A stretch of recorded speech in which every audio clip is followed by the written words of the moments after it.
بسم اللہ الرحمن الرحیم۔ ترمذی شریف کی روایت ہے، حضرت اسامہ بن زید رضی اللہ عنہ کہتے ہیں کہ میں ایک رات کسی ضرورت سے نبی کریم صلی اللہ علیہ وسلم کے پاس آیا۔ آپ صلی اللہ علیہ وسلم نکلے تو آپ ایک ایسی چیز لپیٹے ہوئے تھے جسے میں نہیں جان پا رہا تھا کہ کیا ہے۔ پھر جب میں اپنی ضرورت سے فارغ ہوا تو میں نے عرض کیا کہ یہ کیا ہے جس کو آپ لپیٹے ہوئے ہیں؟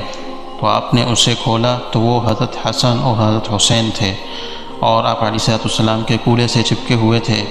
پھر آپ نے فرمایا ہذانی ابنایا و ابنا ابنتی، کہ یہ دونوں میرے بھی بیٹے ہیں اور میری بیٹی کے بھی بیٹے ہیں، یعنی فاطمہ کے بیٹے ہیں۔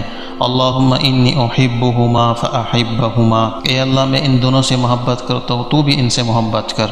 واحب من یحبہما، اور جو ان دونوں سے محبت کرے تو اس سے بھی محبت کر۔